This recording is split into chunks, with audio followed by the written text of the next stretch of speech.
Las mil y una noches. Las mil y una noches.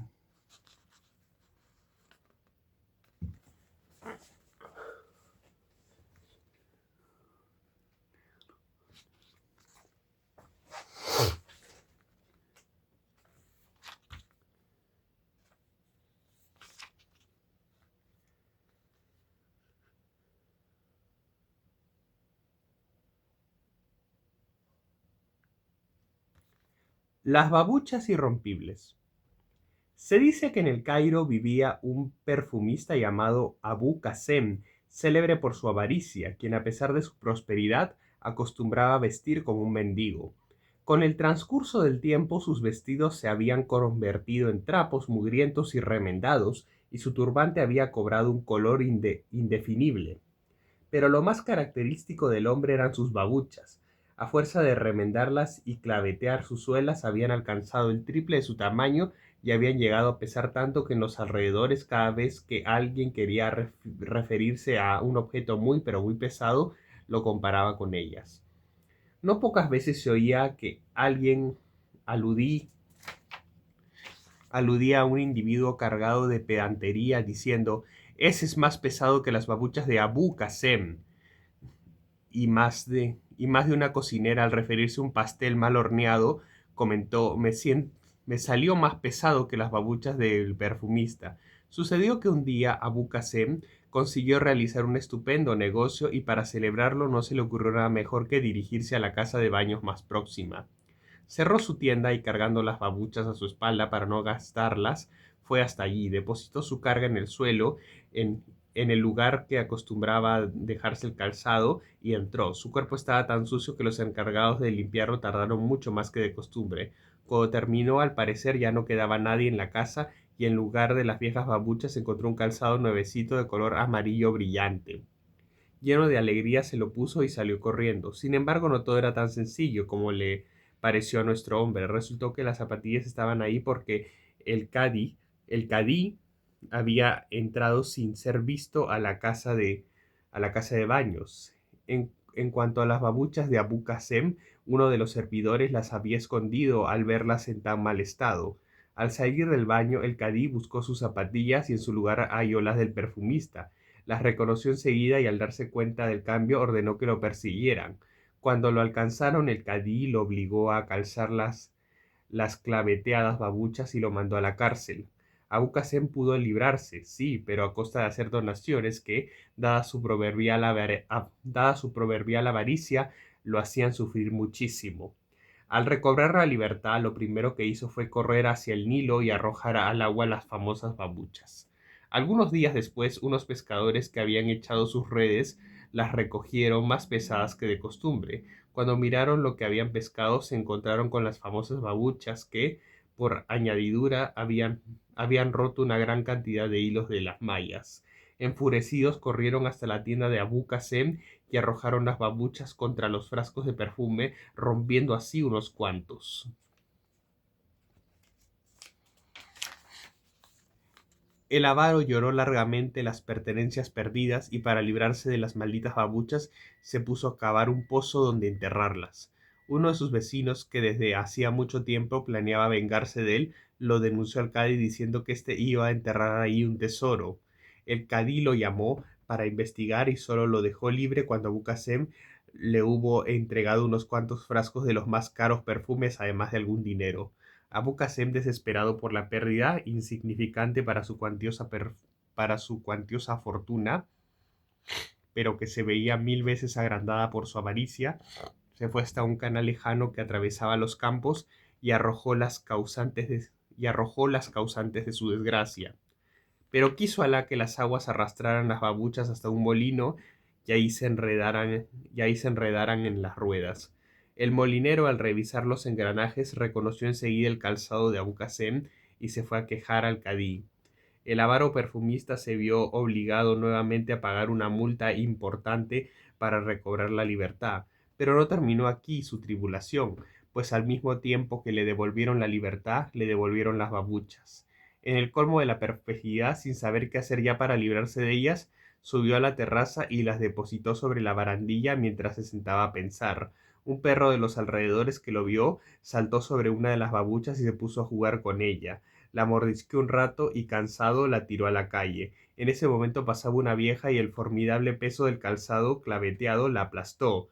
Los deudos, al reconocer la babucha, fueron otra vez hasta el Cadí y el pobre Abu Qasem tuvo que volver a pagar la multa y regalar dinero y perfumes al Cadí y a los guardias.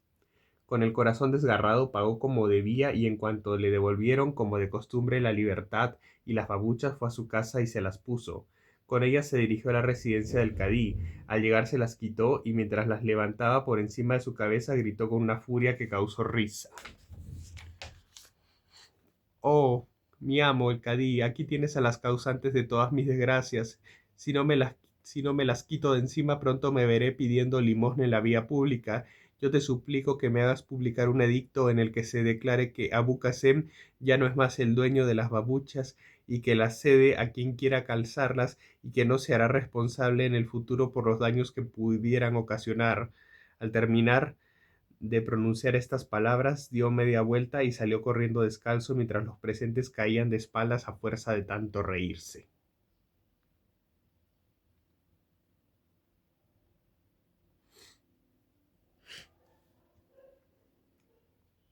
Los tres deseos.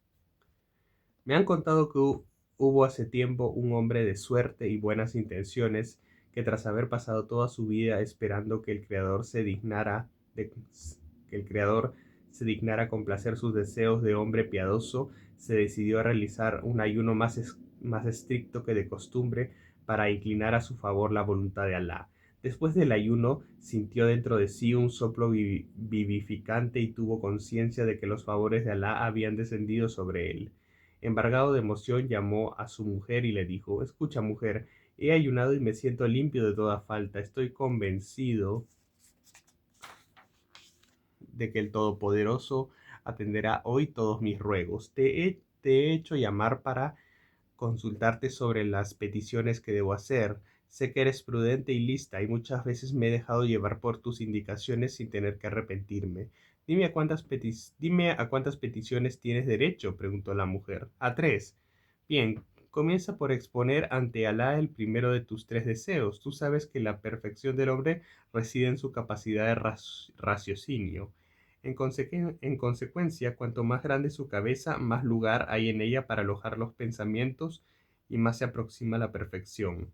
Arrodíllate ante el Creador y pídele, Arrodíllate ante el Creador y pídele: Oh Señor, haz crecer mi cabeza hasta el límite de la inmensidad. Apenas el hombre formuló este deseo, su cabeza empezó a agrandarse hasta que pareció un enorme globo terráqueo. Su peso era tan considerable que obligaba a su dueño a volver a acostarse en cuanto se levantaba y a volver a levantarse apenas se sentaba. La mujer se sintió tan impresionada al verlo que cuando el pobre hombre la llamaba para que lo ayudara a sostener el peso huía gritando: ¿Cómo quieres que permanezca yo a tu lado si pareces un monstruo? Esa bocaza tuya es una oscura caverna y si la abres delante de mí temo caer en ella y perderme para siempre. Pero, gemía el infeliz, esto es obra tuya, ¿qué voy a hacer ahora? Suplica al profeta, por Alá, que para el poco raciocinio que tienes no necesitas tanta cabeza, y yo, y yo te he dicho que pidi- y yo no te he dicho que pidieras tanto, sino lo justo.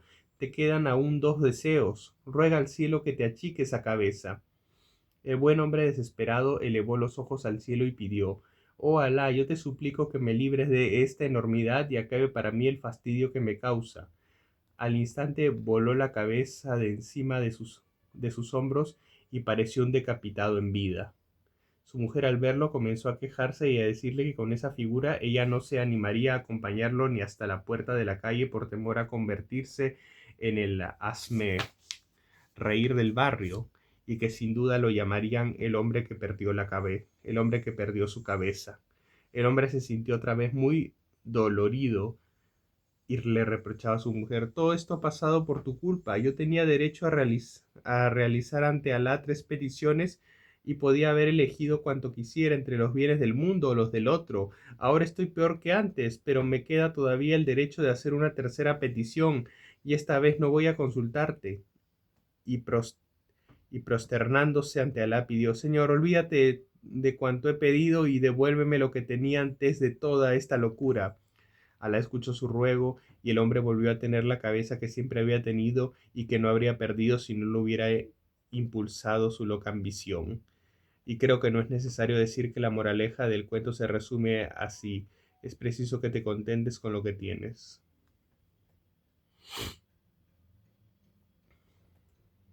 El estornudo memorable. Se cuenta que vivió en el Yemen un beduino llamado Abul Hossein, que había abandonado la vida errante de su pueblo y se había convertido en uno de los habitantes de la ciudad. En su más temprana juventud se había casado con una mujer excelente, pero apenas cumplido el primer año de matrimonio, Alá había llamado a su lado a la esposa. Abul Hossein, desde el día en que ella murió, anduvo por las casas de sus amigos errando y sin resignarse a su ausencia. Pasaron muchos años y y los que lo querían bien le aconsejaron que volviera a casarse para alejar la soledad. Tanto insistieron que al cabo de un tiempo Abul Hossein se decidió, aunque era muy tímido y enemigo de cualquier clase de cambios. Recorrió la ciudad en busca de una muchacha que fuera bonita y discreta, cualidades que él apreciaba sobre todas en la mujer, y por fin la encontró. Era la hija de uno de sus amigos, una jovencita prudente, sabia y bella como una luna llena sobre el mar. Para celebrar la boda organizó grandes festejos a los que invitó a todos sus amigos y conocidos y a los grandes personajes de la ciudad. Abrió las puertas de su magnífica mansión e hizo que se sirvieran en una gigantesca mesa los manjares más delicados. Había arroz de los 7 colores, helados de distintos gustos, corderos rellenos con almendras, trozos de carne preparados con avellanas o con pistachos y por último un camello muy tierno asado con su cuero. Todo el mundo comió y bebió en la boda y mostró su alegría. La novia, según las tradiciones, lució 7 vestidos diferentes y todos la hacían aparecer aún más bella. Hacia el fin de la reunión, los servidores presentaron un enorme pastel de la boda. Abul Hossein, con suma dignidad, se acercó a su esposa y la tomó de la mano para, y la tomó de la mano para que lo ayudara a cortarlo. Todo el mundo esperaba. Los personajes más encumbrados de la ciudad se acercaron para ser atendidos, cuando Abul tomó el cuchillo y en ese momento, oh calamidad, dejó escapar un estornudo ruidoso hasta el límite del ruido, terrible y grande, que hizo volar el pastel por los aires para caer deshecho en migas sobre la cara del Balí. Al ocurrir semejante desastre, cada uno de los invitados se puso a hablar con su vecino para evitar al pobre la vergüenza de tener que excusarse. La novia misma, en lugar de burlarse o hacerle reproches, en silencio fijó la vista en sus brazaletes, pero el hombre, que estaba en el límite de la más espantosa confusión, pretextó un olvido y con el corazón lleno de vergüenza descendió al patio, ensilló su caballo, montó de un salto y huyó en las tinieblas de la noche. Cuando llegó a la orilla del mar, vio anclado un navío que de pronto partía para la India. Subió y al llegar a destino conoció a varias personas que lo pusieron en contacto con el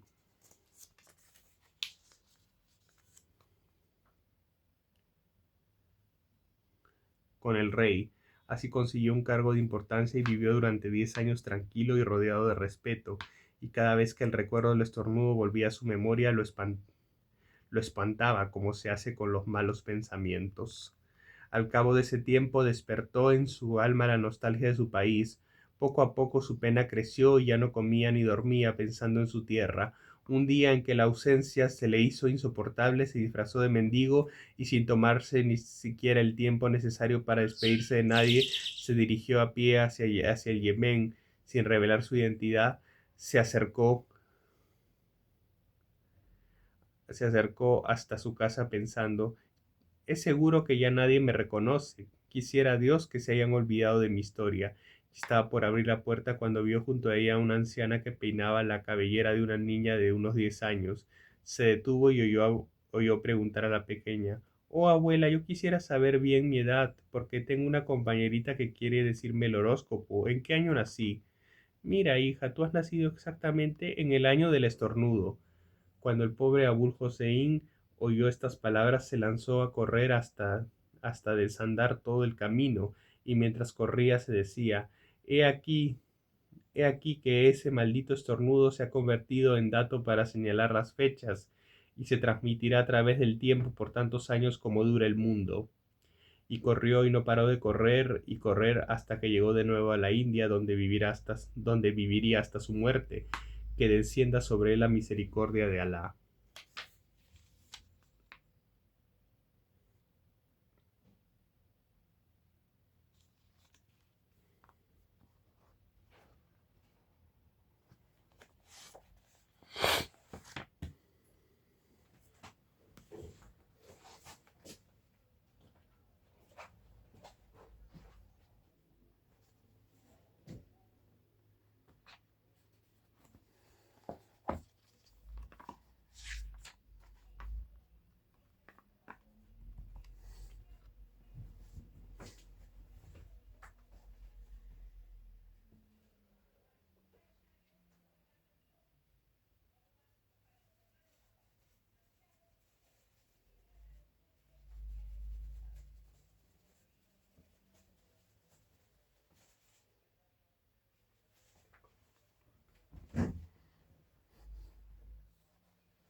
Historia del pescador.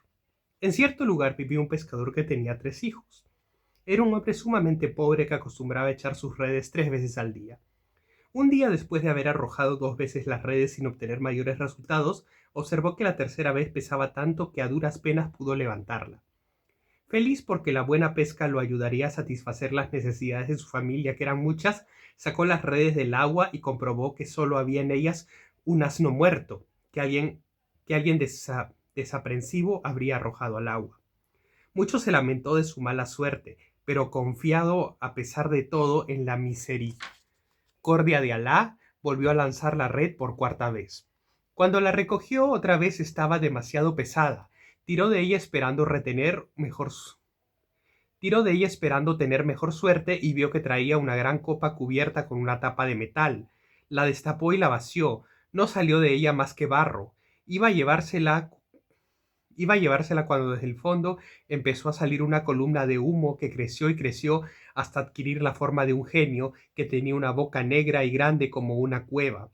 El pescador asustado quiso huir, pero la voz del genio lo detuvo con un rugido que parecía un trueno. ¡Viva Salomón, el más grande de los profetas! Poderoso genio, ¿quieres burlarte de mí o te has vuelto loco? ¿No sabes acaso que Salomón murió hace 800 años? ¿Cómo te atreves a decir que estoy loco? Repítelo y encontrarás la muerte. ¿Tendrías el coraje de matar a quien te sacó de tu encierro? Ya lo creo. Te contaré mi historia y verás que no amenazo en vano. Yo soy un genio rebelde, mi nombre es Shar. No quise ser como todos los genios que prestan ciega obediencia a Salomón y me escapé. Él envió a uno de sus ministros a buscarme y éste me llevó encadenado a su presencia. Salomón, al tenerme ante él, quiso obligarme a que aceptara su religión, y como me negué, mandó que se metiera, y como me negué, mandó que se metieran en esta copa, que él mismo cerró y que me arrojasen al mar. Durante el primer siglo que pasé en mi encierro, prometí que haría rico al hombre que me devolviera la libertad. Nadie me liberó.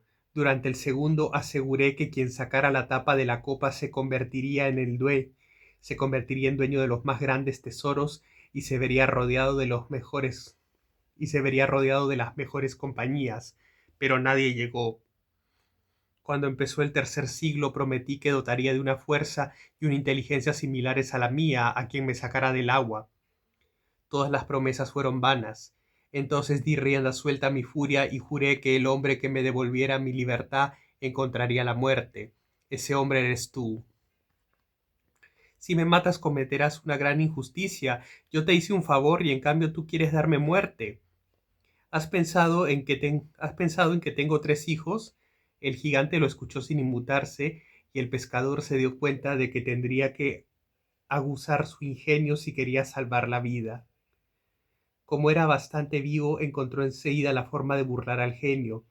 Lo miró fijo y le preguntó: ¿En serio estás decidido a quitarme la vida? Claro, si no hubiera sido así, no te habría hablado de ello. Estás en tu derecho. Sin embargo, antes de morir quisiera que me quitases una duda terrible que tengo. Dime pronto cuál es. Estamos perdiendo mucho tiempo. Bien, tú me has dicho que saliste de adentro de esa copa. Yo no lo creo. Es demasiado pequeña para que tú, tan grandote, cupieras en ella. Ah, ¿desconfías? Bien, me meteré de nuevo en ella y verás que yo no miento. Y diciendo estas palabras se disolvió en una especie de humo negro que se enroscó en espiral y se metió en la copa. Desde el fondo de la misma se oyó luego su voz que decía: ¿Ves que no te engañaba, desconfiado? El pescador, por toda contestación, colocó de nuevo la tapa a la copa y la aseguró bien. Al comprender la trampa, el genio rogó, suplicó y maldijo, pero el pescador no le hizo caso. ¿Me crees tan estúpido como para devolverte la libertad cuando acabas de decir que vas a matarme? No era en serio. Destapa la copa y te haré muy rico. No me interesan para nada tus riquezas. Voy a devolverte al agua de la que no debí sacarte, porque lo que ha ocurrido entre tú y yo es lo mismo que ha pasado con el rey Yunane y el médico Ryuane.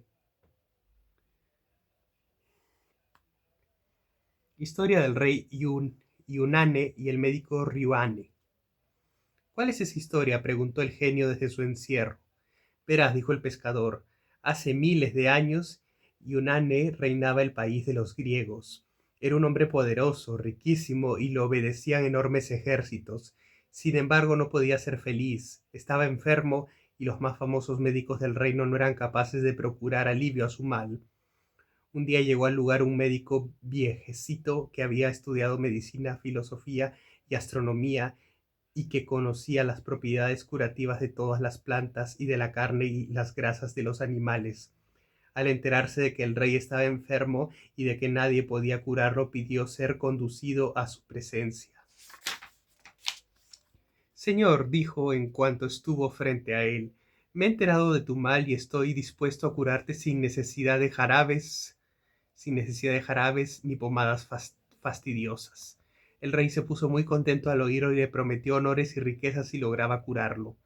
El médico se encerró en sus habitaciones y fabricó una especie de mazo de madera en cuyo mango hueco introdujo unos cuantos productos medicinales que sólo él conocía. Luego volvió junto al rey y le propuso que jugase con ese mazo hasta que el sudor empapara su cuerpo. Así, transpirado, debía volver a palacio, darse un buen baño y acostarse bien abrigado. Si es la voluntad de Alá, mañana parecerás sano, señor, concluyó el anciano. El rey siguió al pie de la letra sus consejos y después de un buen descanso al día siguiente despertó completamente sano. Enseguida ordenó que se reuniera la corte y luego de presenciar al médico mandó celebrar el acontecimiento. Cuando terminaron las fiestas y el rey recibió de nuevo a sus ministros para enterarse de la marcha de los asuntos de gobierno, uno de ellos enfermo de envidia le habló así: considero mi deber, señor, hacerte saber que ese médico a quien colmas de halagos no ha venido a tu reino a salvarte, como dice, sino a darte muerte. Lo sé de muy buena fuente. ¿Qué estás diciendo?, se indignó el rey. Ese hombre que me ha librado de una enfermedad que ninguno de mis médicos fue capaz de curar no puede ser un criminal. No, debe ser la envidia o cualquier otra pasión la que pone esas palabras en tu boca. Ese hombre ha salvado mi vida y no quiero repetir con él la historia del rey Sindabad, que siempre me contaban cuando era niño. ¿Qué historia es esa? Te la contaré, escucha. El halcón del rey Sindabad. Había en un país muy lejano un rey llamado Sindabad que tenía una verdadera pasión por la caza. Poseía magníficos caballos y además un halcón amaestrado que se posaba en su puño. Un día el rey se internó en el bosque acompañado de sus ministros y vio pasar una gacela. El halcón el halcón se lanzó tras ella y después de perseguirla un rato la derribó a picotazos. Todos bajaron de sus caballos y el rey, fatigado y sediento, se acercó a una fuente para beber.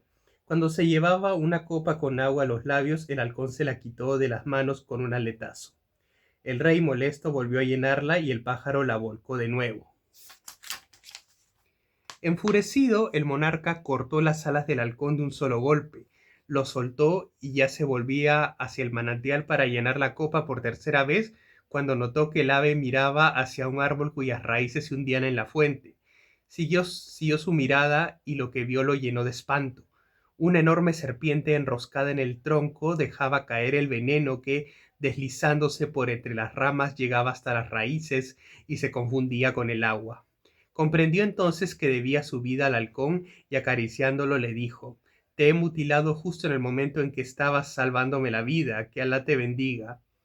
«Esta es la historia del rey Sindbad», dijo Yunane, «y no quiero tener que arrepentirme como él en el futuro.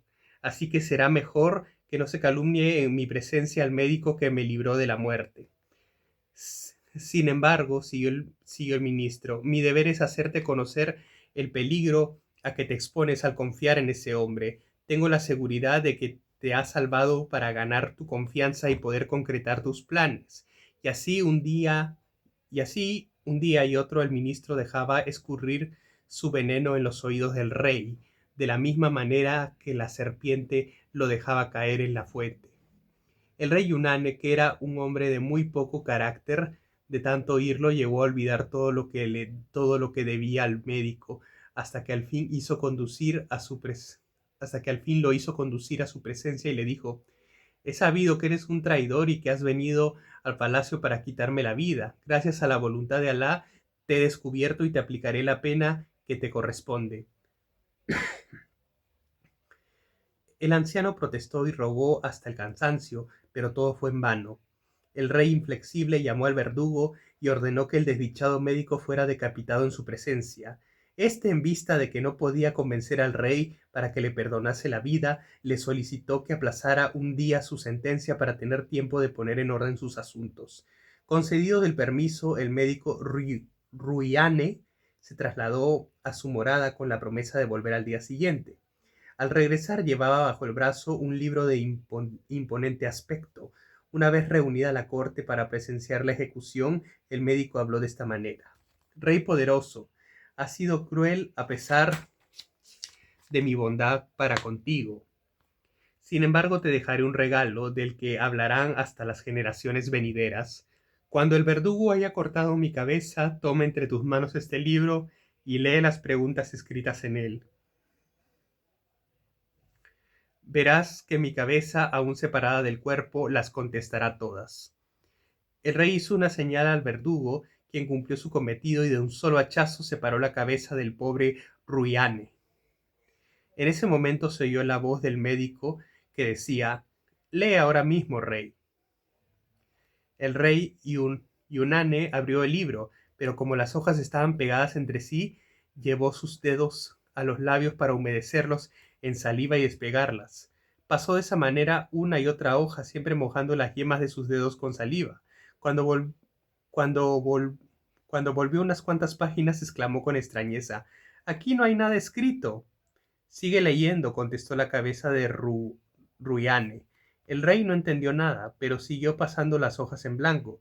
De repente surtió efecto el poderoso veneno con que las hojas estaban impregnadas y cayó al suelo presa de terribles convulsiones. Era claro que no le restaban más que unos minutos de vida. Nuevamente se oyó la voz de Ruyane: «Aquí tienes tu castigo. Eras un hombre bueno y prudente y sin embargo te has dejado engañar por la maldad de los que te rodean. Tu destino y el mío llegan juntos a su fin, que Alá nos juzgue a los dos». Y este es el fin de la historia del médico Ruyane y el rey Yunane. El pescador metió al genio en la copa, le había salvado la vida del mismo modo que el médico se la había salvado al rey Yunane, y en recompensa a su generosidad el genio parecía dispuesto a matarlo. No estaba dispuesto a devolverle la libertad, y lo tiró al fondo de las aguas con la esperanza de que lo sepultaran para siempre.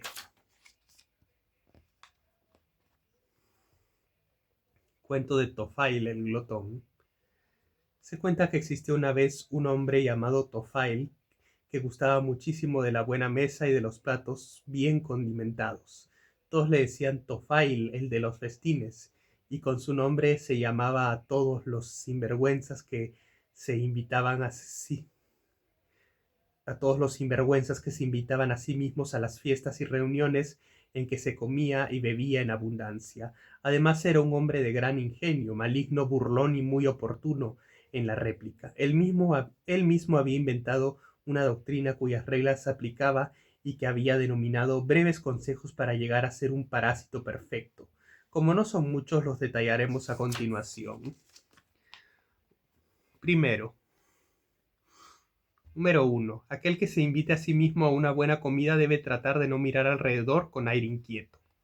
Segundo, el individuo entrará en todos esos sitios con gesto decidido y sin mirar a nadie. Y sin mirar a nadie se dirigirá al mejor lugar. Todos creerán que se trata de un invitado de categoría y es muy difícil que alguien intente echarlo a la calle. Número 3. Si el portero de la casa lo trata con cierta aspereza, deberá ponerlo en su lugar sin permitirle la más ligera observación. Número 4. Ya sentado frente a la mesa, deberá dedicarse a comer y beber sin descuido, demostrando por la comida más preocupación e interés que el propio cocinero.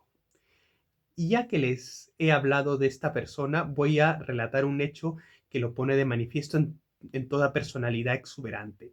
Resulta que cierta vez un millonario de la ciudad había invitado a su casa a un grupo de amigos y con ellos saboreaba de antemano un sabrosísimo plato de pescado presentado con arte.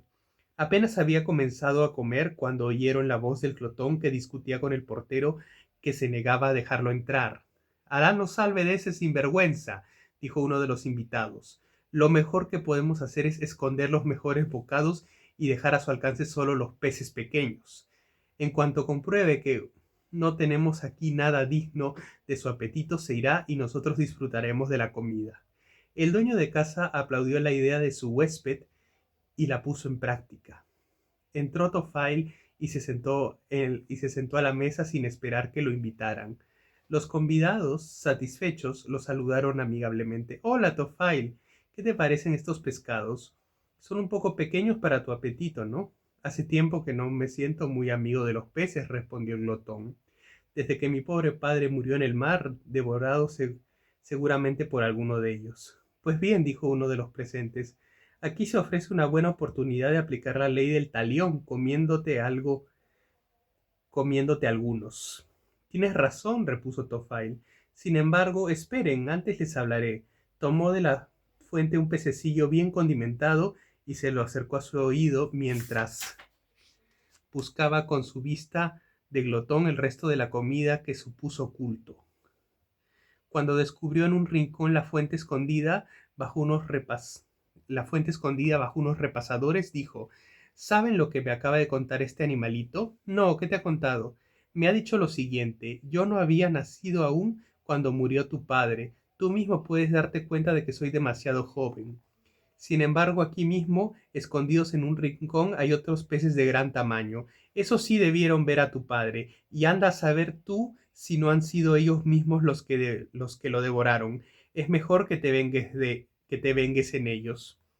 Al escucharlo, el dueño de la casa y sus invitados se dieron cuenta de que el glotón los había descubierto. Entonces trataron de hacer ver que todo había sido una broma. Volvieron a colocar las fuentes en la mesa y le sirvieron una buena porción que Tophail, por supuesto, repitió. Fábula del asno, el buey y el labrador. Había una vez un comerciante que poseía enormes riquezas, vastos territorios y gran cantidad de bestias y de ganado. Este hombre estaba casado y tenía varios hijos. Vivía en un país muy fértil y había recibido de Alá el conocimiento del lenguaje de los animales y de los pájaros. Entre otros animales vivían en los territorios de este señor un asno y un buey. Un día el buey llegó hasta el lugar que ocupaba el asno y que le pareció bien barrido y que le pareció bien barrido y regado. En el pesebre se veía buena cantidad de paja y había bastante cebada. El asno permanecía echado, descansado. El buey pensó entonces que si bien el asno realizaba algún trabajo, porque el amo lo si bien el asno realizaba algún buen trabajo porque el amo lo montaba, para algunos viajes cortos su vida era muy cómoda. En ese momento entró el amo y oyó que le decía al asno: come feliz, que la digestión sea provechosa. Yo vivo cansado y tú estás echado casi siempre. Te dan la mejor cebada y estás bien atendido. En cuanto a mí, no sirvo más que para los trabajos agotadores que realizo en el campo y también en el molino.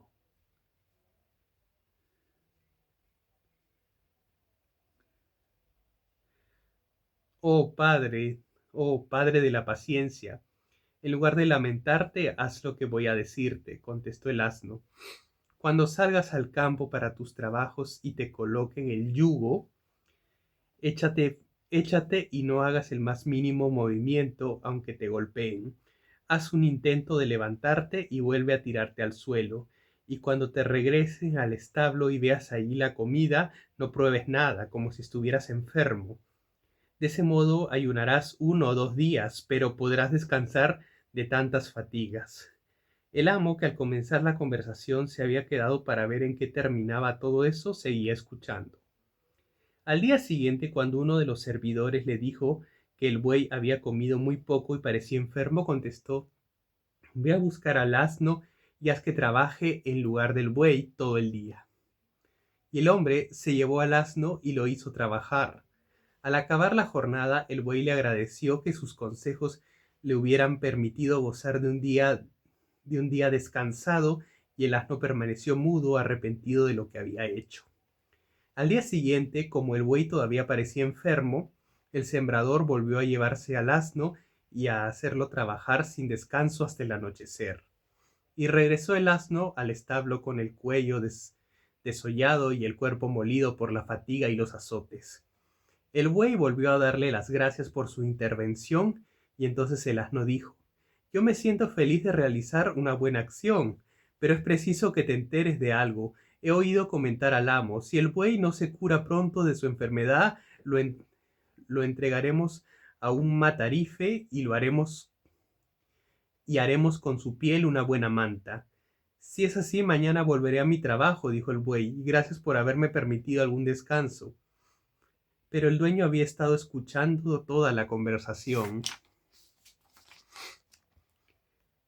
Al día siguiente, en vez de mandar al sembrador como de costumbre a que sacara al buey, quiso hacerle una broma y acudió él mismo acompañado por el matarife.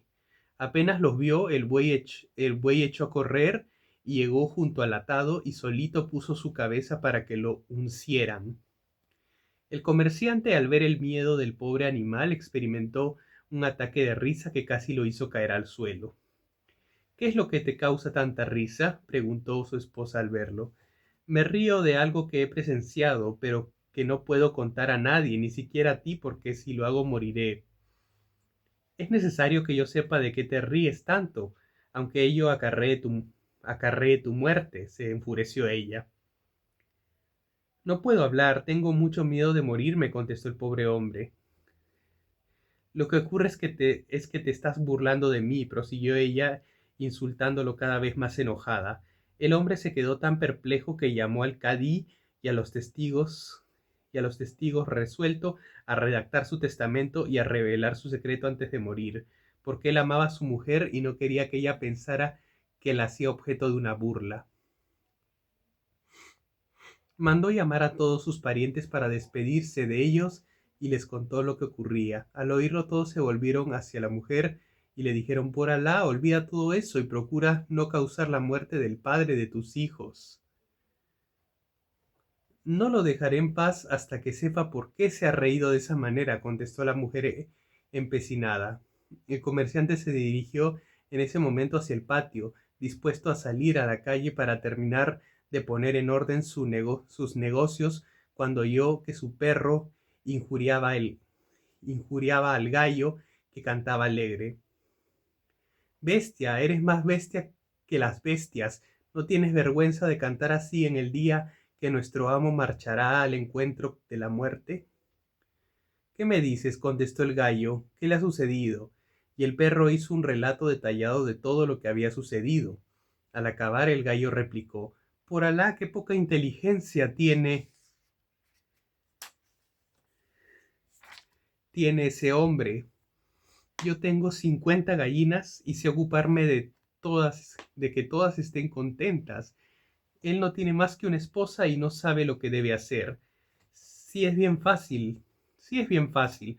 Bastaría con que cortara unas cuantas ramas de mora e hiciera con ellas un látigo, entrara en su cuarto y la golpeara sin piedad hasta dejarla arrepentida o lastimada. Verías cómo no volvería a molestarlo. Al escuchar estas palabras, el comerciante pensó que quizá fuera conveniente hacer la prueba. Cortó las ramas, se fue a buscar a su esposa, que permanecía encerrada en su cuarto, y le dijo: escucha, voy a revelarte mi secreto, pero es mejor que los demás no lo sepan. Cierra bien la puerta para que nadie pueda oír. Como la mujer creyó que había salido con la suya, no, no solo cerró la puerta del aposento, sino también las de los otros cuartos, para que no llegara el más leve rumor hasta el valí ni hasta los parientes que esperaban afuera. Al regresar con una sonrisa en los labios, el marido la tiró al suelo y empezó a golpearla con las ramas de la mora mientras le decía: este es mi secreto, ¿quieres saber más? No, gritó, me arrepiento, y se echó a los pies de su marido y los besó y se mostró de verdad tan arrepentida que la perdonó. Salieron al encuentro de los parientes y ella les dijo que, pensando lo mejor, no tenía ningún interés en conocer un secreto que podía costarle la vida a su amado esposo, y todos se fueron muy contentos.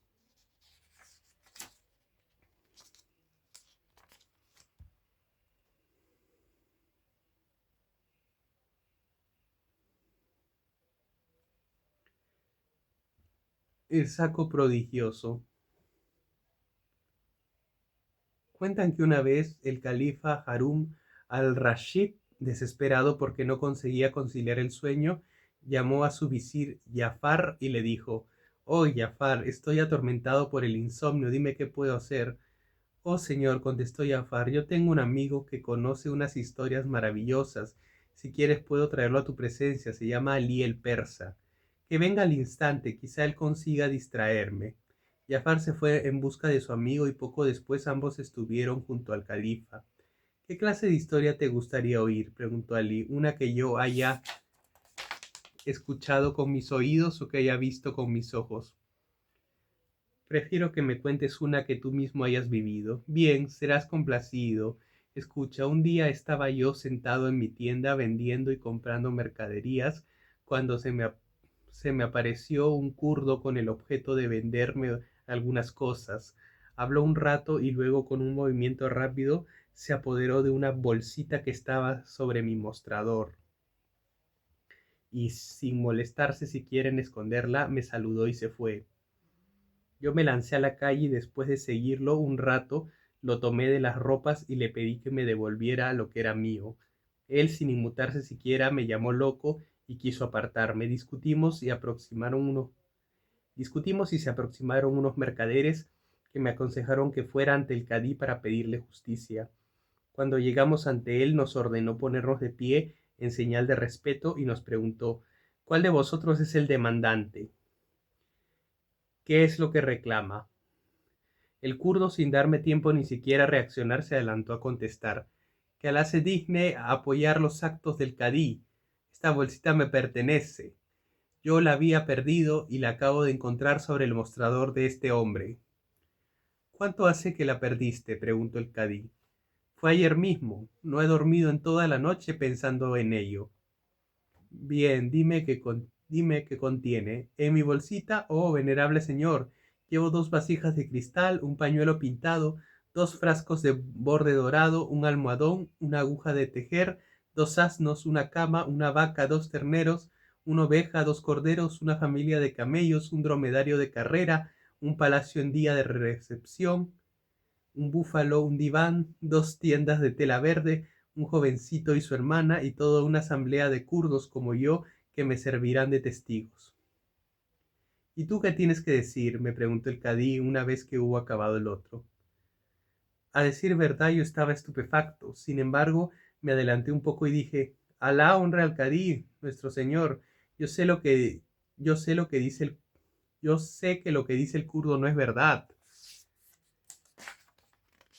En la bolsita mm, hay un pabellón en ruinas, una casa sin terminar, a la que le falta la cocina, una escuela, una cueva de ladrones de la raza de los kurdos, 5 jóvenes, 12 niñas, un cayado de pastor y un ejército de mercaderes dispuestos a testificar que lo que digo es verdad.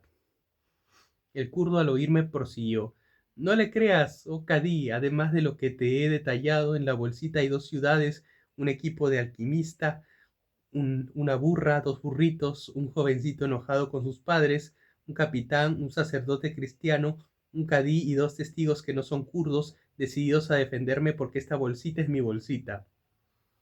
El cadí, dirigiéndose ahora a mí, que estaba ciego de rabia, me preguntó: ¿Tienes tú también algo que decir? Sí, señor, respondí con toda la calma de que fui capaz.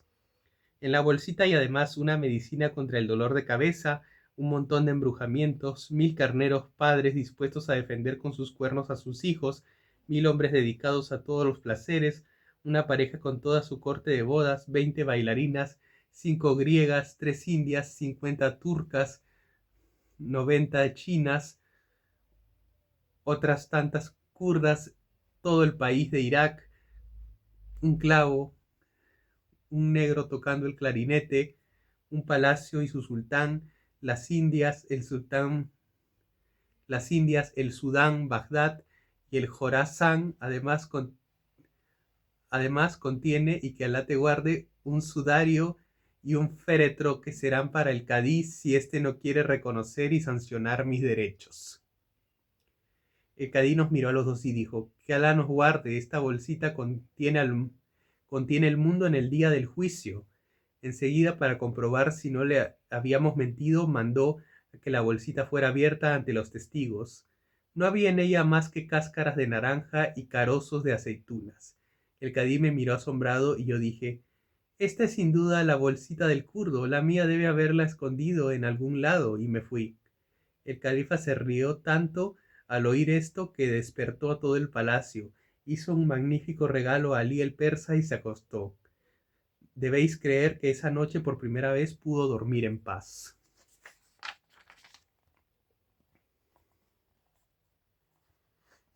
El reparto. Una noche el califa Harún al-Rashid se quejaba de uno de sus muy frecuentes ataques de aburrimiento ante su visir y su portaespadas Masrur, cuando este último sin querer dejó escapar una carcajada. ¿De qué te atreves tú a reírte?, preguntó el califa. ¿Es que acaso te has vuelto loco o es que has decidido burlarte de mi desgracia?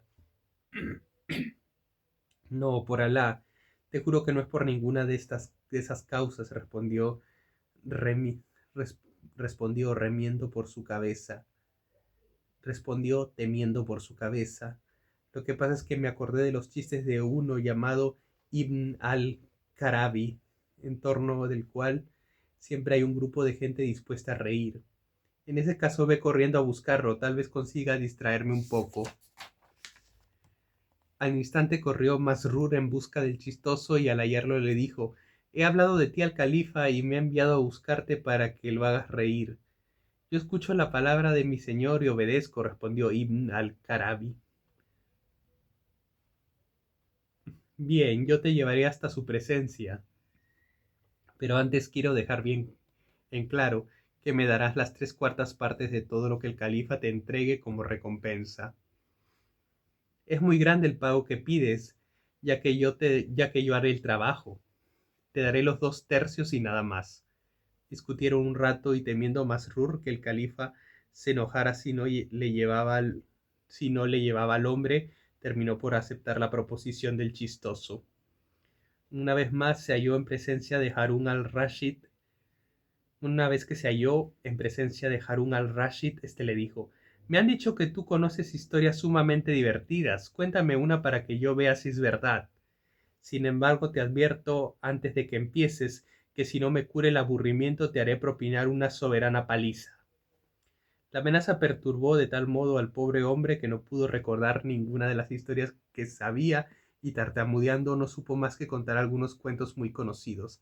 El califa, en lugar de calmar su aburrimiento, sintió que crecía su irritación y un rato después lo hizo callar exclamando: «Que le den 100 palos en la planta de los pies para que concentre allí la sangre que se le ha subido al cerebro y no lo deja pensar». Enseguida el hombre se acostó en el suelo y esperó dócilmente a que le pegara. En cuanto hubo recibido 30 palos, se paró de un salto y gritó: «Que le peguen ahora a Masrur el resto de que le paguen ahora a Masrur el resto del salario, pues según el acuerdo que hemos hecho, esa es la parte que le corresponde».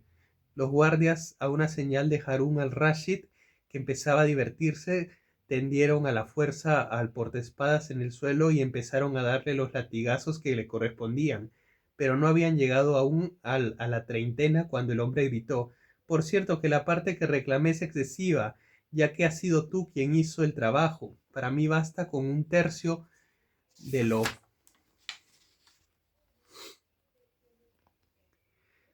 que has ganado, y si quieres hasta me conformo con un cuarto».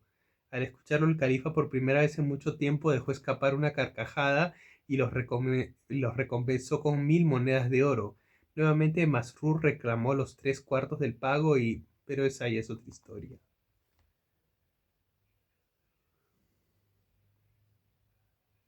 El pájaro que habla, el árbol que canta y el agua de oro.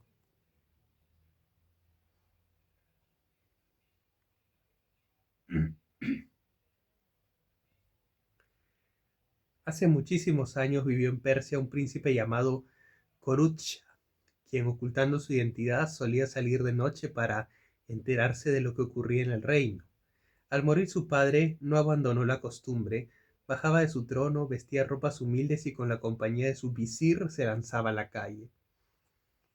Una noche, como tantas otras, durante su acostumbrado paseo, se paró frente a una casa de aspecto humilde. De una de las habitaciones salía luz y al mirar por el ojo de la cerradura, vio en su interior a 3 hermosas jovencitas que conversaban tendidas en un sillón. El príncipe y el visir aguzaron el oído y se pusieron a escuchar la conversación.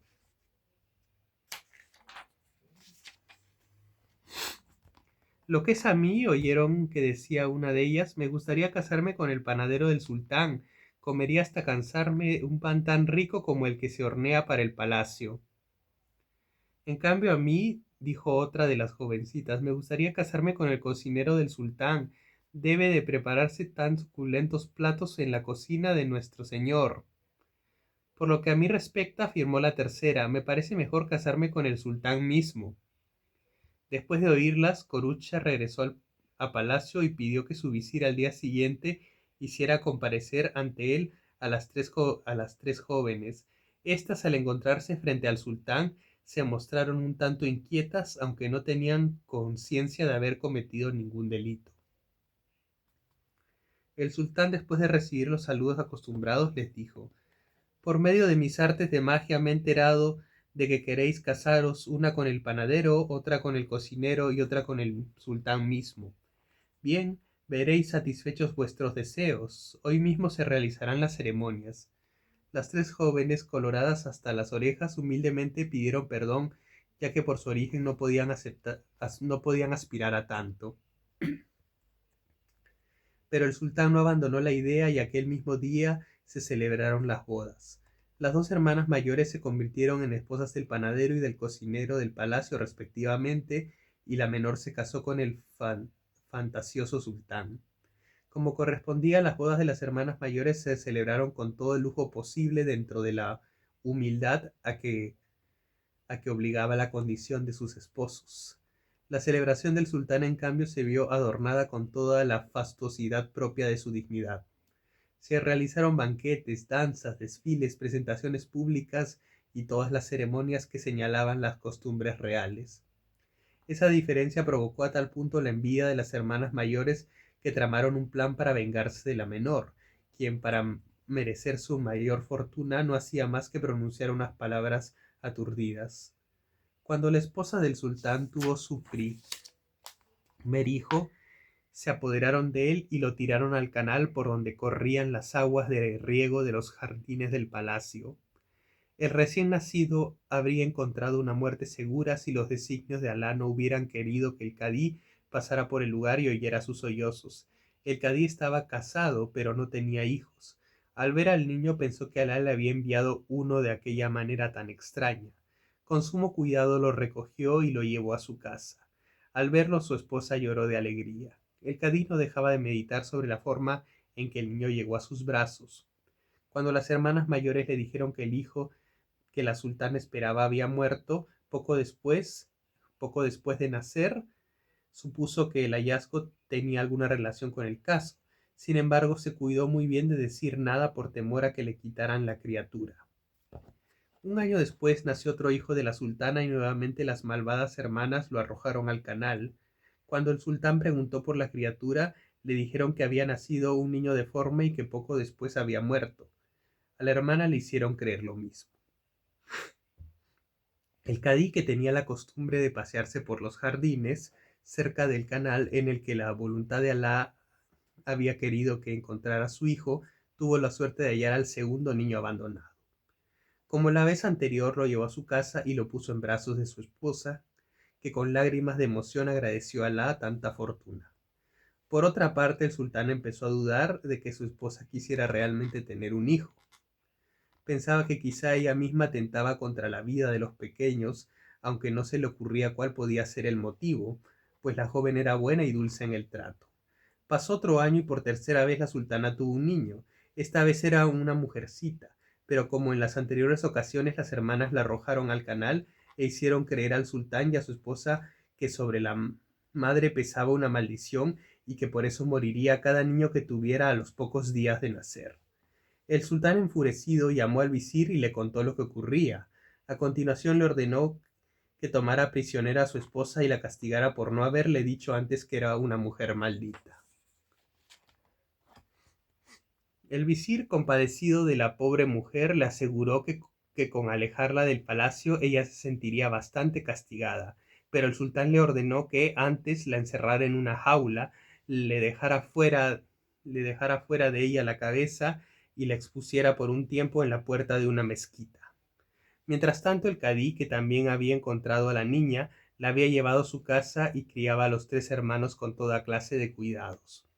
Cuando crecieron un poco, los puso bajo la guía de un famoso maestro quien los instruyó como correspondía y se ocupó de que los dos niños aprendieran equitación.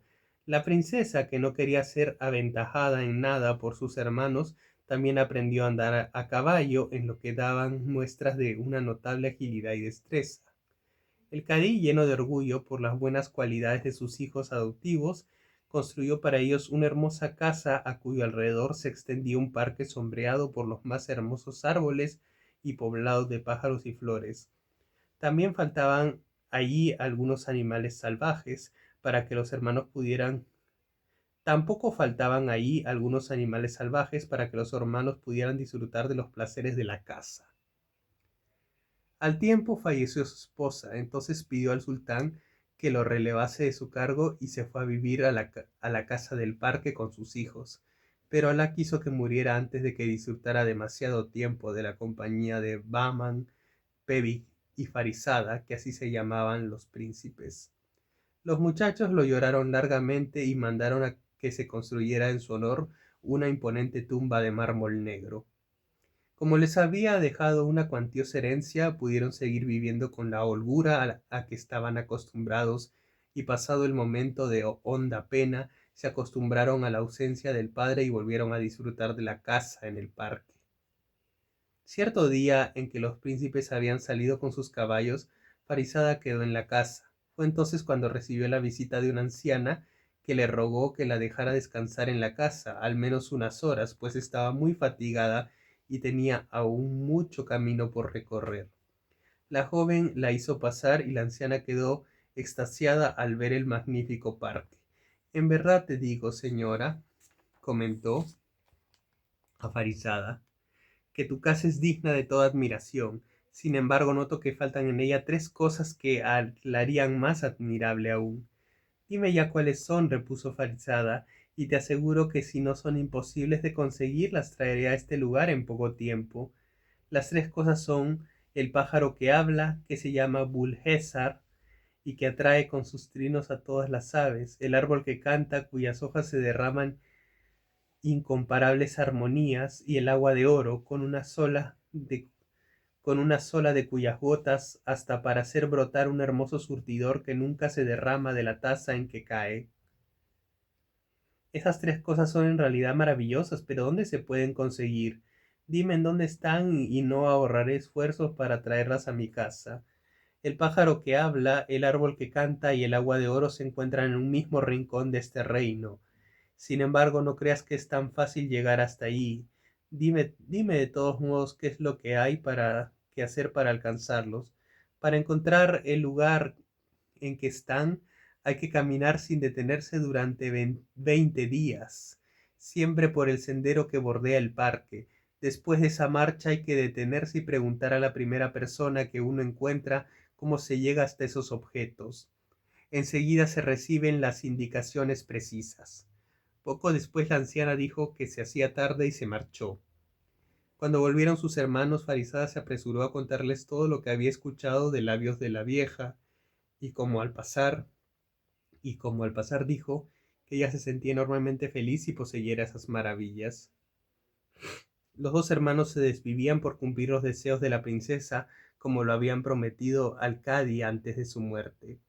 Por ello, Bahman manifestó su propósito de ir en busca del árbol que canta, del pájaro que habla y del agua de oro. Sus hermanos trataron de disuadirlos por temor de que su vida corriera serio peligro, pero él, sin escucharlos, comenzó los preparativos para el viaje.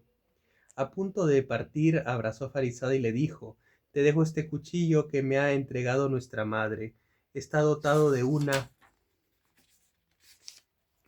extraña virtud.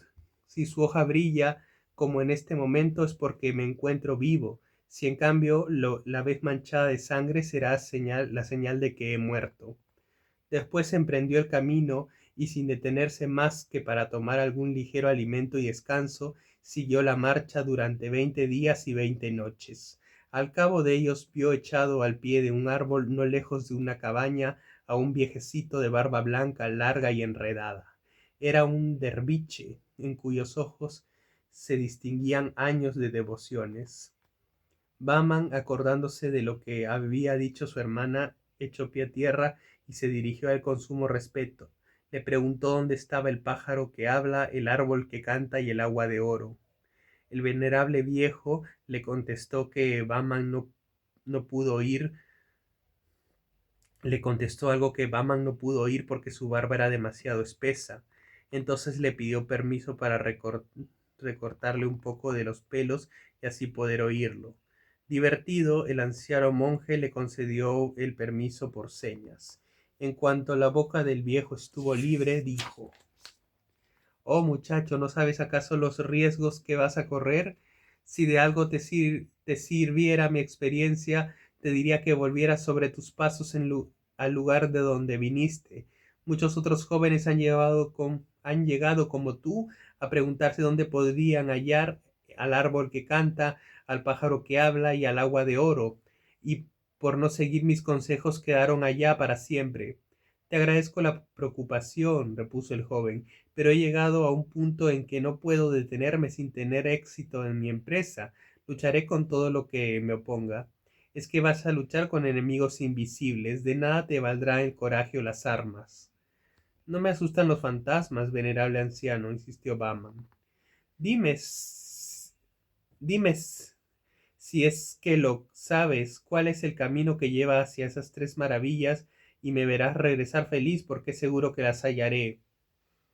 Con gesto resignado, el monje metió la mano en su bolsa y sacó de ella una esfera de marfil que entregó al joven. «Tómala», dijo, «sube a tu caballo, tírala al aire sigue luego la senda que ella te señale, andando delante de ti. Cuando se pare, apéate y sigue a pie por un camino que se abrirá ante ti. Es muy empinado, cuídate. A ambos lados verás piedras y oirás voces amenazantes que te gritarán toda clase de insultos. Sigue tu marcha. Si te detienes o te das vuelta, serás convertido en piedra, como todos los que antes que tú han emprendido ese camino. Si tu ánimo no te juega una mala pasada, Llegarás a la cima de la montaña y encontrarás ahí el pájaro que habla, el árbol que canta y el agua de oro. Gracias y que Alá te guarde, dijo el joven.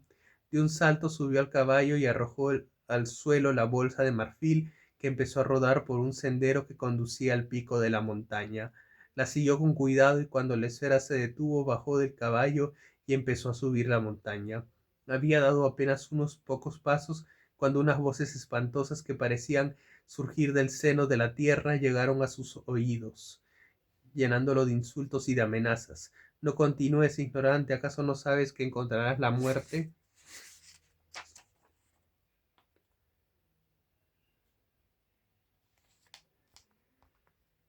Hagamos que tropiece y caiga. Es un ladrón. Nos robará el tesoro de la montaña. Detente, estúpido. Pavan pensó en la alegría que iba a proporcionar a su hermana y siguió caminando. A mitad del sendero oyó de pronto un ruido de piedras caídas y ante el temor de que la montaña se desmoronase, inmediatamente hizo el movimiento de retroceso. En ese mismo instante se convirtió en piedra negra. Bajo él también fue petrificado su caballo por obra de las fuerzas ocultas que vivían en el interior de la montaña. Desde el momento en que su hermano había partido, Farizada sacaba cada rato el cuchillo para leer su hoja si seguía vivo o no. Durante muchos días lo vio brillante como él se lo había entregado. Ya la niña se alegraba con la conquista de Bahman cuando una mañana apareció sangre en él. De inmediato comunicó la infausta nueva a Pevik y ambos lloraron al hermano muerto. Pero el muchacho no se conformó con lamentar su pérdida. Dispuesto a averiguar lo que le había ocurrido, convenció a Farizada para que no se opusiese a que él recorriera el mismo camino que Bahman ya había hecho. La joven, después de 1000 recomendaciones, lo dejó partir. En el momento de su marcha, Pevis le entregó a Farizada un collar de hermosísimas perlas y le dijo: mira, las perlas mientras las perlas conserven su iris, sabrás que continúo con vida. Cuando las veas negras, llora por mí y ya habré muerto. Montó su caballo y, como había hecho Bahman, caminó durante 20 días y 20 noches. Al cabo de ello se encontró frente al derviche con el que había hablado su hermano. Le preguntó si había visto a un joven con las características de Bahman, que había llegado hasta allí tratando de conseguir el pájaro que habla, el árbol que canta y el agua de oro. He visto pasar a muchos jóvenes en busca de esas maravillas, contestó el derviche, y, y entre ellos al que tú acabas de describirme. Todos han sido encantados en la montaña porque no han cumplido mis indicaciones al pie de la letra.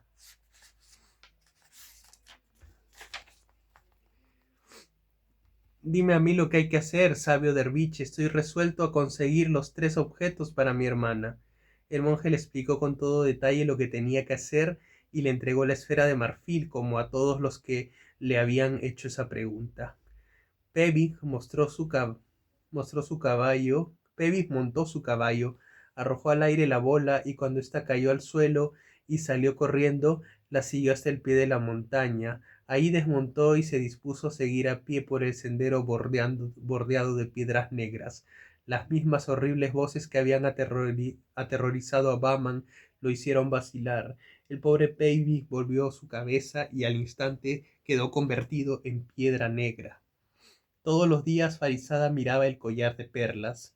Una mañana comprobó que presentaban una tonalidad oscura y lloró desconsolada. Pero pensó que derramar lágrimas no serviría de mucho y, disfrazada de muchacho, decidió emprender el mismo camino que había llevado hacia la muerte a sus hermanos. Lo mismo que Bahman y Pevig. Después de 20 días de marcha, encontró al viejo monje y le preguntó si sabía en qué lugar podía hallar las 3 maravillas.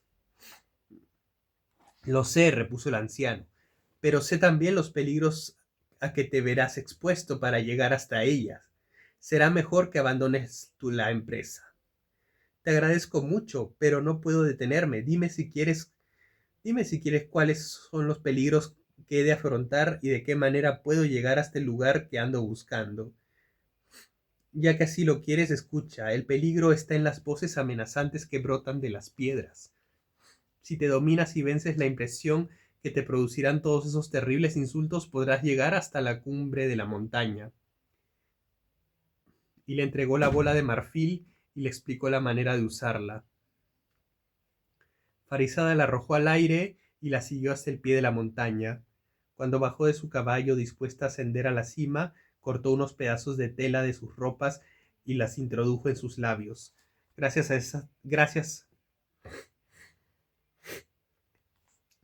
a esta artimaña pudo llegar a la cumbre sin oír ni una sola palabra de lo que le gritaron las voces.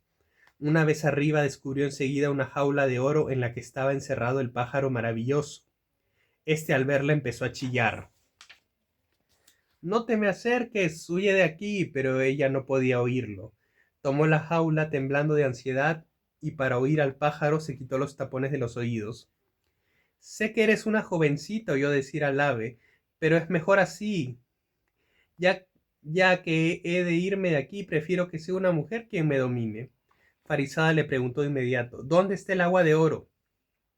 En esa gruta, mira tú misma.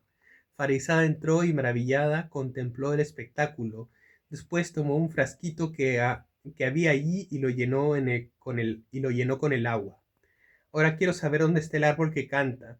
El pájaro se lo mostró y la princesa permaneció un rato como encantada por las bellas armonías que brotaban de sus hojas. De pronto se entristeció al comprobar que no había forma de transportar hasta su parque un árbol tan enorme. Preguntó qué podía hacer al pájaro que habla y éste le respondió que bastaría con cortar una ramita y plantarla en su jardín. El árbol que canta tenía la particularidad de crecer de gajo en cualquier tierra fértil. Farizada cortó una ramita y la guardó con sumo cuidado. Dueña ya de las tres maravillas, pidió al pájaro que le enseñara la forma de desencantar a sus hermanos. El pájaro le indicó que tomara un cántaro lleno de agua que había al costado del camino y rociara con ella todas las piedras negras. La joven hizo lo que se le indicaba, y todos los jóvenes a los que el espíritu de la montaña había transformado en piedras negras fueron recobrando su forma. Los príncipes Baman y Pevis la abrazaron alborozados cuando ella les contó su aventura. Al bajar de la montaña, la joven quiso saludar al derviche, pero lo encontró muerto en su choza, tal vez porque ya no era necesario que custodiara los tres tesoros de la montaña. Ya de regreso en su casa, los tres hermanos se apresuraron a plantar la ramita del árbol que canta y la rodearon de un alto cerco para que no pudiera dañarla ninguno de los animales que andaban por ahí. También hicieron construir una hermosa fuente de mármol y echaron en ella el agua de oro. En cuanto al pájaro que canta, colgaron su jaula en la rama del árbol para que atrajera alrededor de los ruiseñores, las alondras y los jilgueros. Repuestos de las fatigas de tan incidentado viaje, reanudaron la práctica de la caza, que era su diversión preferida. Un día los dos hermanos estaban persiguiendo una gacela y no advirtieron que se les cruzaba en el camino el séquito del sultán. Cuando se dieron cuenta ya era tarde para alejarse. Bajaron del caballo y saludaron al sultán según las normas del protocolo. Este, sorprendido ante la presencia de esos dos jóvenes tan gallardos, les preguntó quién era su padre. Paman y Pevin explicaron que eran hijos del antiguo cadí y que vivían en la casa del bosque, y el sultán los invitó a acompañarlo en la cacería. Los jóvenes fueron con la comitiva y se mostraron tan diestros en el manejo de las armas y tan amables en el trato que el sultán, encantado con ellos, les comunicó su decisión de incorporarlos a la corte. Ellos agradecieron el honor que se les hacía, pero lo declinaron. ¿Por qué negarse a aceptar una compañía que tantos buscan?, preguntó el sultán sorprendido.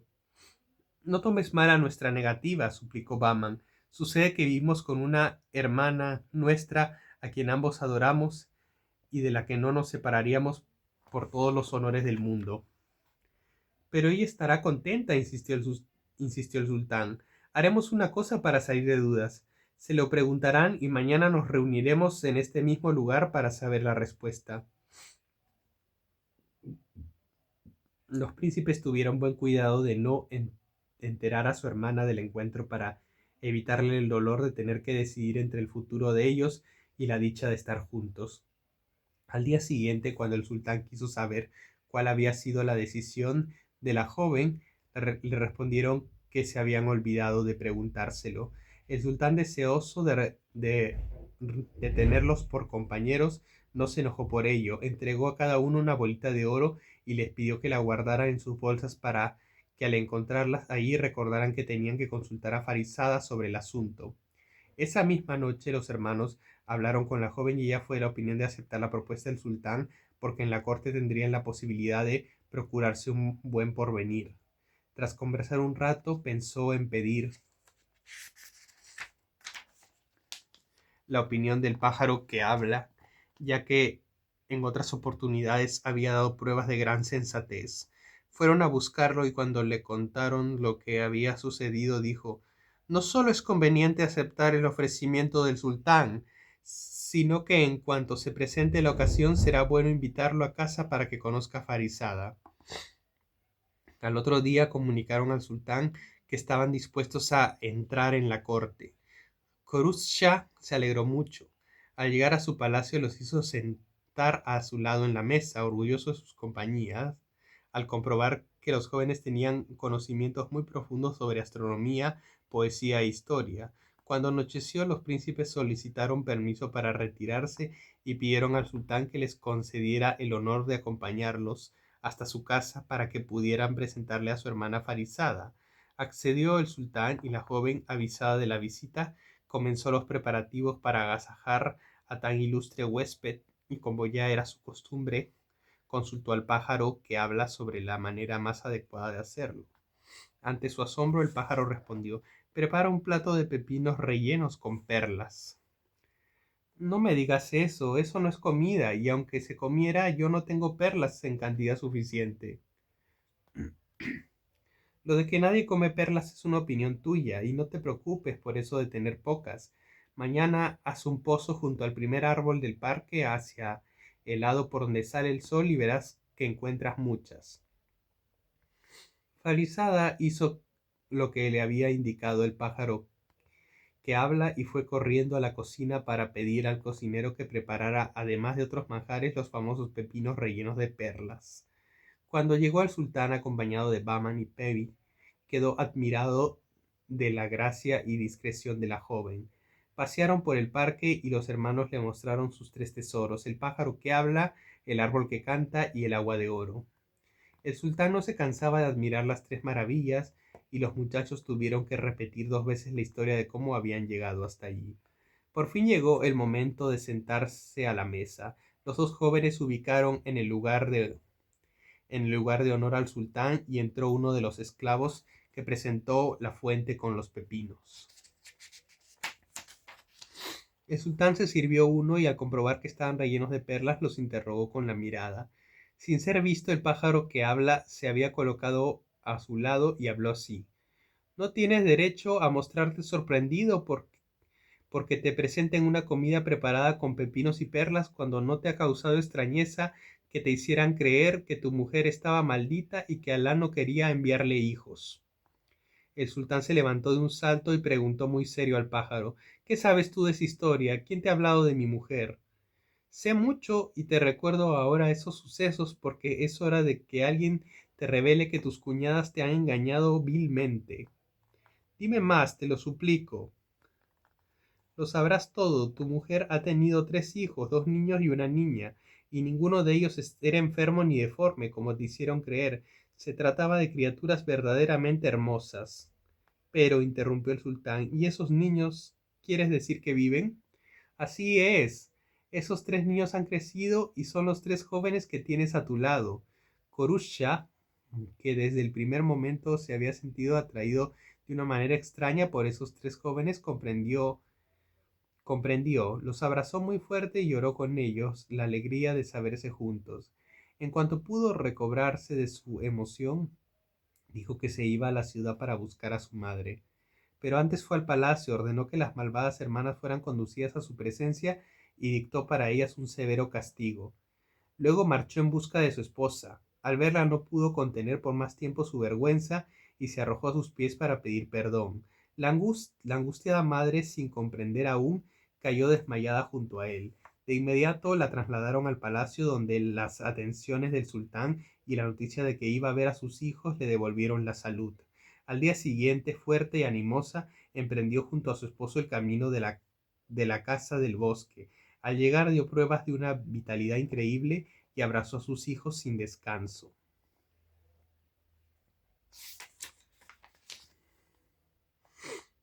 Al poco tiempo todos juntos volvieron al palacio y los habitantes de la ciudad, enterados de las buenas nuevas, salieron en masa a las calles para lanzar vítores por el sultán y su familia, que ahora estaba completa. Los jóvenes se encontraron cómodos en su nueva casa, pero impusieron una condición: que fueran llevados hasta ahí el pájaro que habla, el árbol que canta y el agua de oro.